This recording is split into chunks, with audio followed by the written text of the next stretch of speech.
Kita minta lah bukan saja Finas tetapi syarikat-syarikat korporat lain juga akan memberi sumbangan lah.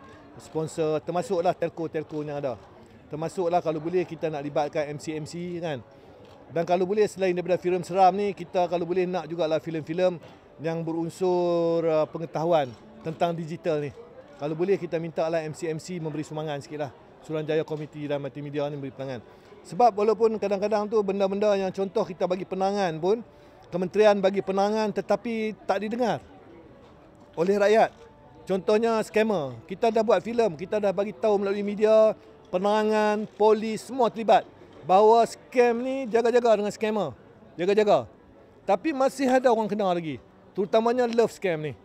Nak love scam yang tunjuk gambar lelaki kacak dan sebagainya, mencari isteri dan sebagainya.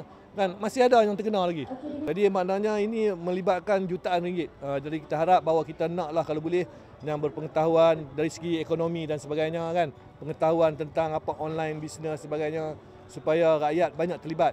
Sekarang dunia digital sekarang ni mana kita mintalah bahawa rakyat ni mempunyai pengetahuan digital yang lebih sikit lah.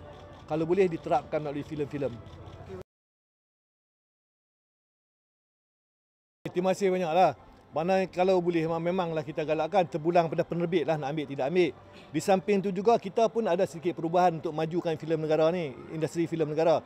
Termasuklah dulu ni penerbit tak boleh ambil filem daripada Finas tu. Sekarang mereka boleh ambil. Dan mereka boleh jual keluar negara. Kita nak lagu tu. Dulu tak boleh. Dulu ada undang yang mereka tak boleh ambil filem selepas dapat kat Finas atau RTM tak boleh ambil balik. Sekarang kita tengah buka. Kita harap bahawa filem-filem penerbit-penerbit tersebut dia boleh ambil balik filem dia boleh jual luar negara. Supaya kita nak menggalakkan industri filem ni. Termasuklah kita cerita di skrip dan sebagainya kita longgarkanlah. Boleh ambil dan boleh buat filem dan kita akan bantu.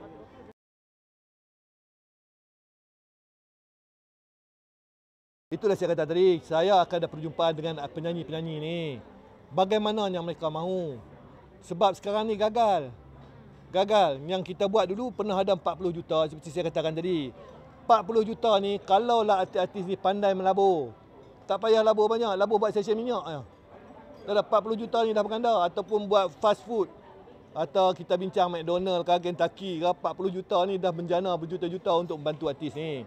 Tapi sekarang ni perancangan tu kita bagi artis jaga. Tapi artis-artis ni bergaduh. Bergaduh sama sendiri. Bab duit pula. Lepas tu sama-sama persatuan bergaduh, tak dapat, ada yang kata dapat sikit. Tak puas hati. Jadi kerajaan juga dipertanggungjawabkan. Jadi kerajaan nak jumpa dulu buat apa cara yang artis ni nak.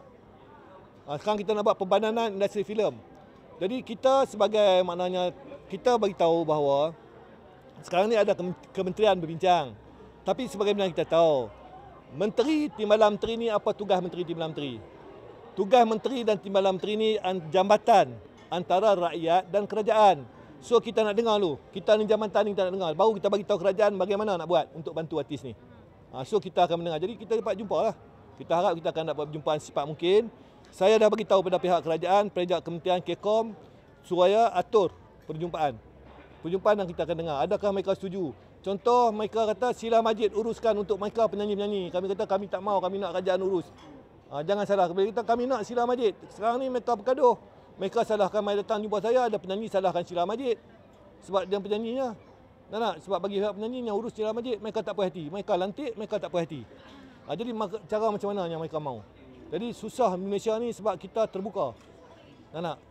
Pernah bagi 1 million kepada satu yayasan untuk uruskan bantu artis. Tanya artis dia tak dapat apa pun. Tak? Dia datang kuasa dia dapat. Jadi kita tak mau tu. So kita kalau pelakon pun kita akan bincang dengan pelakon. Macam mana cara nak buat yayasan ke, konsortium ke apa ke. Supaya mereka ni terjamin masa depan mereka. Tak? Okey.